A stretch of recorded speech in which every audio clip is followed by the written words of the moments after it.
Welcome friends, প্রত্যেককে স্বাগত আমাদের ইউটিউব চ্যানেলে। যে সমস্ত ভিউয়ার্সরা প্রথমবার চ্যানেলটি দেখছেন তারা অবশ্যই চ্যানেলটিকে সাবস্ক্রাইব করে দেবেন এবং চ্যানেলের পাশে থাকা বেল আইকনটি প্রেস করবেন, যাতে এই ধরনের খবরাখবর সবচেয়ে আগে সবচেয়ে দ্রুত আপনাদের কাছে পৌঁছে যায়। তো আজকে যে বিষয় নিয়ে আপনাদের জানাবো সেটা হচ্ছে কতটা ভুল চিন্তাধারা এবং পরিকল্পনা মাফিক কেউ নিজের বিপদ নিজেই ডেকে আনছে, তার কয়েকটা উদাহরণ আপনাদের দেখাবো। এবং যারা যোগ্য তারা এখন থেকে সতর্ক না হলে আগামী দিনে কিন্তু বিপদে পড়তে পারেন এবং সম্মুখ সমরে সেই বিপদ কিন্তু দেখা যাচ্ছে। তার কারণ এপ্রিল মাসে আবার রোস্টার চেঞ্জ হওয়ার মতন সম্ভাবনা কিন্তু রয়েছে।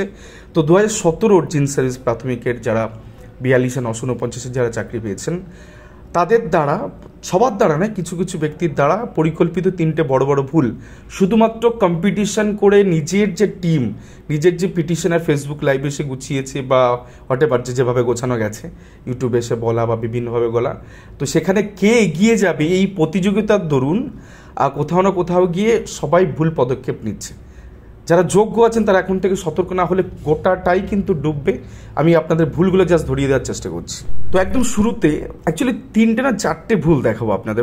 ভুল নাম্বার 1, সংঘবদ্ধ 32,000 এই যে মনোভাব, যেটা সম্প্রতি সংগ্রামী যৌথ মঞ্চের যে কনভেনার তিনিও বলেছেন কথাটা, যে সংঘবদ্ধ 32 মানে কি? এর মানে ঘুরপথে সেই সমস্ত মানুষদের বা ইন্টিম প্রোটেকশন তারা দিচ্ছে যারা ব্যাকডোর দিয়ে ঢুকেছে। 32,000 চাকরি বাতিলের 32,000 সবাই ধোয়া তুলসীবাদ? নিশ্চয়ই না। এই আলাদার মধ্যে কিছু কিছু জিনিস তো আলাদা গেছে, যেমন এই যে 32,000কে সংঘবদ্ধ করে পিটিশনার তুলে নিয়ে মামলা করে এন্টার 32,000-এ হাত দেওয়া যাবে না। তাহলে এই যে বিকাশ রঞ্জন ভট্টাচার্যের যে কথাটা সংগ্রামী যৌথ মঞ্চের ওখানে গেছিলো, যে চাল কাকড় আলাদা করা যাচ্ছে না, তো তারাই তো নিজেরাই সেটাকে প্রশ্রয় দিচ্ছেন যে আলাদা করার জায়গার আগে থেকেই কেউ যদি বলে যে সংঘবদ্ধ 32,000, এই কথাটাই তো বেআইনি কথাবার্তা। কারণ এর মধ্যে 94 জন এমন আছে যারা এরকম ইলিগাল অ্যাপয়েন্টিস, যাদের কোনো টেট পাসের নথি নেই, তাদের মামলা পেন্ডিং রয়েছে। 2208 জন আছে যাদের ব্যাকডোরে এদেরকে চাকরি দেওয়া হয়েছে। 2208 জন টোটালি রিক্রুটমেন্ট রুলসটাকে ভায়োলেট করে এদেরকে চাকরি দেওয়া হয়েছে। 6 জেলায় ওভারসিটে প্রায় 932 জনকে চাকরি দেওয়া হয়েছে। 932 জন, সংখ্যাটা ভাবুন। কম মেধা সমান। এমডি মালদার এমডি রাজু 10 পেয়ে চাকরি হয়েছে, তাকে প্রোটেকশন দিচ্ছে এই সংঘবদ্ধ 32,000। দেন ফেব্রুয়ারি 2018 প্যানেল, ডেড আওয়ার পর ইন সার্ভিস, বহু ছেলে মেয়ে ইন সার্ভিস হয়েছে। তো এগুলোকে প্রোটেকশন দেওয়া। তো এইখানে কি হচ্ছে, এই যে চিন্তাভাবনা, এখন থেকে যদি চিন্তাভাবনা সঠিক না হয় যে না, যারা ঘুরপথে পেয়েছে, ভুল পথে পেয়েছে, বেআইনিভাবে পেয়েছে, তাদেরকে সরিয়ে দেওয়া হোক, তাহলে প্যানেলটা শুদ্ধিকরণ ঘটবে এবং যোগ্যরা থেকে যাবেন প্যানেলে। আর যদি মনে করেন যে এদেরকে নিয়ে আমি ডুববো, তো এদের জন্য গোটা প্যানেলটাই কিন্তু সর্বনাশ হবে। দেন এর পাশাপাশি দ্বিতীয় ভুল আপনাদের দেখাবো। কোথায় ভুল হচ্ছে? রমেশ মালিক মামলা আপনারা জানেন যে এরা TET fail, no doubt TET fail, তাদের লুকাস টেন্ডি পয়েন্টে মামলাটা, এরা ডিভিশন বেঞ্চে গেছে, তো লুকাস টেন্ডি পয়েন্ট নেই। কী ডাইরেকশন ছিল? প্রথম কথা হচ্ছে মামলাটা ক্যান 8-এই অর্ডারটা এসছে। ক্যান 8-এ তরুণজ্যোতি তেওয়ারি যখন অ্যাড হয়, আর সেটা টিআরসি দৌলতেই গেছে, তো সেখানে একটা প্যানেল প্রোডাকশন ম্যাডাম দেখতে চেয়ে, একজন বিচারপতি তিনি প্যানেল দেখতে চেয়েছেন। সেই প্যানেল যাতে দেখানো, মানে বিচারপতি দেখতে না পান, তার জন্য ডিভিশনে যাওয়া গেছে। এই প্যানেল দেখলে কি হতো? আলটিমেটলি প্যানেলের মধ্যে কি আছে? যারা যোগ্য, যারা 18, 19, 20 পেয়ে যারা বসে আছেন, তারা তো দিব্যি 21, 22, 23 করে অনেকেই চাকরি পেয়েছেন। তো তাদের চাকরিগুলো তো সেফ সিকিউর থাকতো। আজকে প্যানেল ঢাকা দেওয়া মানুষের প্রতি মানুষের আকর্ষণ দীর্ঘদিনের। তো ঢাকা দেওয়া মানে ব্যাপারটাই হচ্ছে যে এই প্যানেলের মধ্যে এখনও রহস্য আছে। কেন প্যানেল না দিয়ে রাতের অন্ধকারে নিয়োগ করলো? কারণ প্যানেলে গরমিল।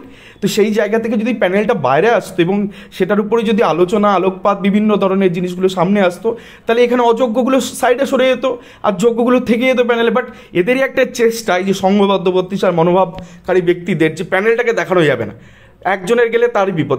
বিষয়টা সেটা নয়। বিষয়টা হচ্ছে যদি আজকে ভালোরা থেকে যেতেন, কালোরা চলে যেতেন, তাহলে যারা ভালো তাদের তো কোনো অবকাশই ছিল না। তো সেই জায়গা থেকে বড় ভুল হচ্ছে এই প্যানেলটাকে আটকানো, যেটা ডিভিশনে গিয়ে জিনিসটাকে আটকানো হয়েছে। এবং জাস্টিস অমিত আমার তীব্র অসন্তোষ প্রকাশ করেছেন। এবং শেষ দিনের তো আর ঘটনা বলছি না, আপনাদের থার্ড পয়েন্টে চলে যায়। ভুল নাম্বার 3, মৌটুসি রায়ের প্যানেল প্রকাশ মামলাকে চ্যালেঞ্জ করে সুপ্রিম কোর্টে গিয়ে প্যানেল প্রকাশ আটকানোর চেষ্টা। বিশ্বাস করবেন না, মৌটুসি রায় তো TET pass, justice Ganguly order করলেন, এরা চলে গেল, ডিভিশনে মামলা চলছিল তখন চলে গেল দিল্লিতে। ফ্লাইট নিয়ে 8-10 জন 15 জন গেছে, নেমেই একসাথে গিয়ে একটা বড় ক্যাপশন এসছে কি দিল্লি দিচ্ছে না টিআরএসি নিপাত জায়গা। একদম ওই 10টা মানুষ, 12টা 13টা 14টা মানুষের ফেসবুকে এখনও গিয়ে দেখবেন যারা সুপ্রিম কোর্টে প্যানেল আটকাতে গেছিলো, তাদের একদম মাথার উপর একটা জিনিস কথা লেখা ছিল, দিল্লির দিচ্ছে না টিআরএসি নিপাত যাক। তাদের ইন্টেনশন আমাদেরকে দমানো। যাক, তারা ওখানে গিয়ে ওইটাকে আটকানোর চেষ্টা, যদিও খালি হাতে ফিরেছে। তো প্যানেল প্রকাশে ভাবুন, প্যানেলের মধ্যে এমন কি আছে, এদের মনের মধ্যে ভয় ঢুকে গেছে।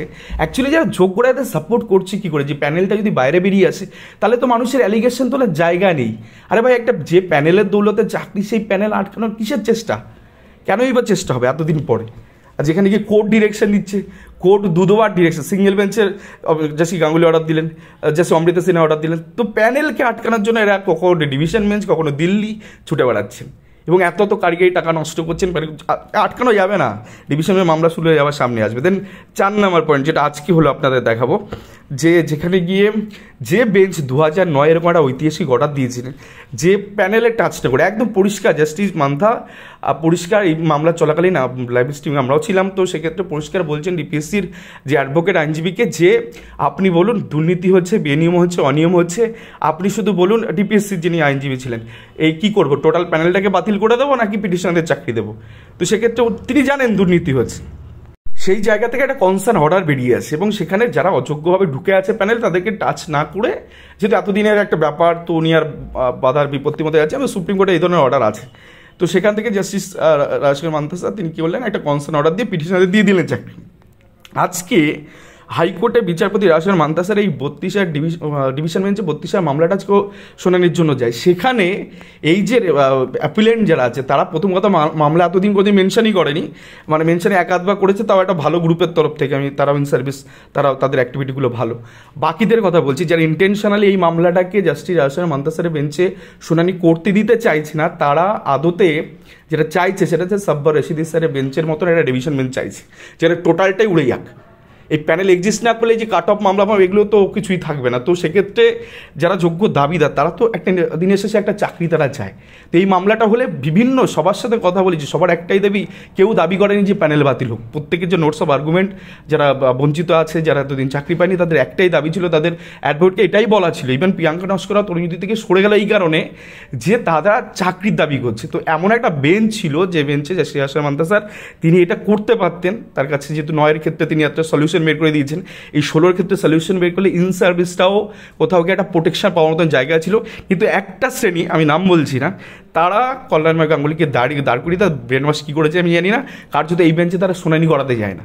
এবার বাই চান্স এই মামলা যদি সাব্বার রশিদি স্যার বেঞ্চের যদি চলে যায়, দেবাংশু বসাক স্যারের বেঞ্চে চলে যায়, রোস্টার পরিবর্তন হবে, কী হবে কেউ জানে না। কারণ হয়তো হাইকোর্টের যে এই যে রায় তিনি দিয়েছেন না, কেমন পয়েন্ট আউট করে রায় দেন, তারা একাধিক মামলার ক্ষেত্রে আপনারা দেখবেন যে কী হারে তিনি পয়েন্ট আউট করে করে জিনিসগুলোকে তোলেন। যেমন 17টা পয়েন্ট খুঁজে পেয়েছেন এসএসসি ম্যাটারে, সেটা কিন্তু কিছু প্রার্থীদের কাছে খারাপ লাগলেও হাইকোর্টের ইতিহাসে সব থেকে ভালো এবং স্বচ্ছ রায় কিন্তু তিনি দিয়ে গেছেন জাস্টিস সাব্বার রশিদি স্যার। তো এটা বলা বাহুল্য যে এই বেঞ্চে মামলা গেলে কিন্তু তখন গোটাটাই যাবে বলে মনে হয়।